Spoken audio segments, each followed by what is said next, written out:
Hello my dear students, नमस्कार। और कैसे हैं आप? उम्मीद है बहुत बढ़िया होंगे। तो आज आपसे एक टर्म डिस्कस करनी है और वो है आपके सामने hyphae. Hyphae is a plural term. Hyphae is a plural term और हाइफी का सिंगुलर टर्म है हाइफा।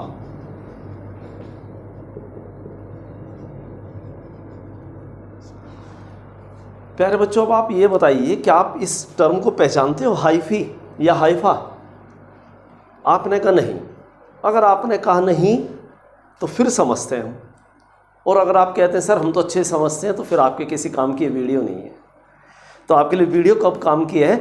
जब आप इसके बारे में कुछ ज़्यादा जानना चाहते हो और या आप सब कुछ जानना चाहते हो। तो हाइफा से, अब हाइफा सिखाना या हाइफी सिखाना 1 मिनट का काम है, लेकिन हम इस तरीके से इसे पढ़ें, इस तरीके से इसे कंप्लीट करें कि हमें नीट के भी 4 से 5 क्वेश्चन कवर हो जाएं और 11th का भी बायोलॉजी का कुछ पोर्शन इसमें कवर हो। तो हमें डिटेल में जाकर समझना चाहिए what do mean by Haifa और हाइफी। तो पहला क्वेश्चन आपसे ये है कि प्यारे बच्चों, क्या आपने कभी, इसको समझाने के लिए हम थोड़ा बैकग्राउंड में जाते हैं। हमने प्यारे बच्चों, क्या आपने कभी फंजाई टर्म सुनी है? आपने कहा सर बहुत सुनी है सर। फंजाई तो हम अपने रोज़मर्रा घर की लाइफ में सुनते ही रहते। आपने कहा कहाँ पर सुनी? क्या आपने कहा सर हमने सुनी कि फंजाई, जिसे हम हिंदी में फफूंदी भी बोलते हैं, दिस इज कॉल्ड फफूंदी। और घर की लैंग्वेज में यानी कॉमन लैंग्वेज में हम इसे, नॉर्मल भाषा में इसे फुई भी बोल देते हैं, आम भाषा में फुई। तो आपने कहा सर मेरा तो काम आसान कर दिया आपने। फुई तो सर हमने घर में अचार पर लगते हुए भी देखा है। सर हमने सुना है कि ब्रेड कहीं पर रखकर हम भूल गए और उस ब्रेड को मॉइस्चर मिल गया तो ब्रेड पर फुई लग गई। हमने कहा अरे वाह। तो आपने कहा सर हमने तो ये भी सुना है कि फंगल इन्फेक्शन ह्यूमन के भी हो जाता है सर, कहीं पर भी रिंग वॉर्म यानी कि दाद खुजली कहीं पर भी हो जाती है sir, this is also fungal infection. कि सर फंगस तो हम जानते हैं सर, फंजाई तो हम जानते हैं। हमने फंजाई भी प्लूरल टर्म है और इसका सिंगुलर टर्म है फंगस। तो हमने प्यारे बच्चों, आपने बिल्कुल सही समझ लिया कि फंजाई हमारी लाइफ में लगभग हर महीने दिखी जाती है किसी ना किसी रूप में।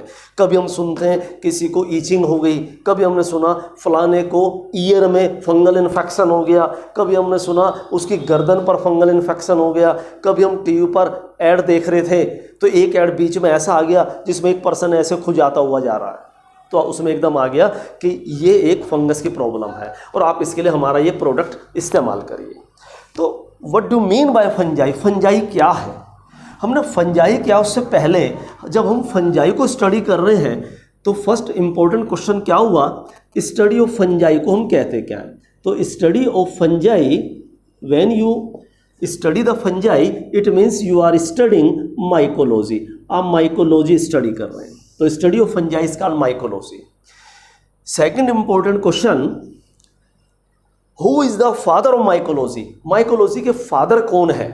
यानी कि जिन्होंने बायोलॉजी के अंदर बहुत सारा काम, इसके बायोलॉजी में फंगस के अंदर बहुत सारा काम किया।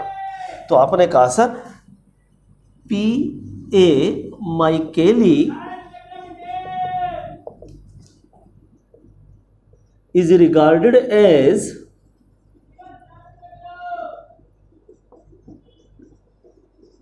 Father of mycology. हमने बिल्कुल ठीक, this is very important question for NEET. हमने कहा ये तो हो गए फादर ऑफ माइकोलॉजी, लेकिन इंडिया के अंदर यानी इंडिया में वो कौन पर्सन है जिन्होंने फंगस की स्टडी में, माइकोलॉजी में अपना बेहद ज़्यादा कंट्रीब्यूशन दिया? तो father of mycology in India कहलाएंगे। आपने कहा यस। तो हमने कहा लिखिए next question very important, father of mycology in India. आपने कहा this is E.J. Butler. Very very important, 2 line छोड़कर। K.C. Mehta is an Indian scientist. KC Mehta is famous for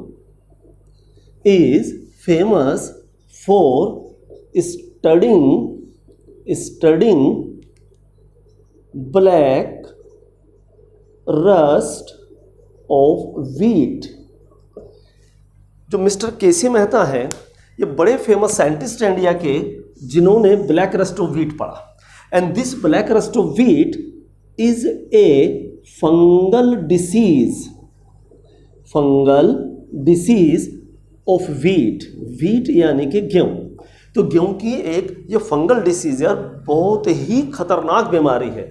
इसके अंदर जो भी हम जब व्हीट की क्रॉप देखते हैं तो आपने देखा होगा these are the leaves of the fungus and this is the fruiting body, जिसे हम घर के अंदर देसी भाषा में गेहूं की बाली भी बोल देते हैं। और इस गेहूं की बाली में आपको ये ग्रेन दिखाई देते हैं, यहाँ पर आपको सीड दिखते हैं।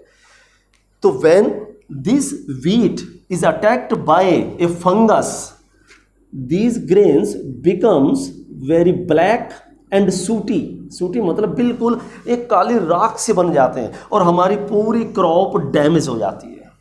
तो हमारी गेहूं की फसल को बर्बाद करने वाली जो डिसीज है वो है black rust of wheat. This is also a fungal disease. For very very important question, सबसे पहले हमें इसका पैथोजन आना चाहिए। Which fungus causes the black rust of wheat?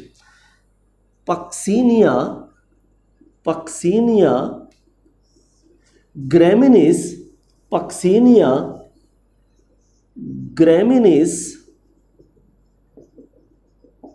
ट्रिटिसी causes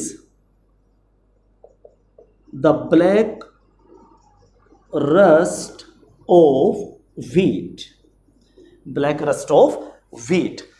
तो फंगस के बारे में हमने कुछ जानकारी हमने हासिल करी।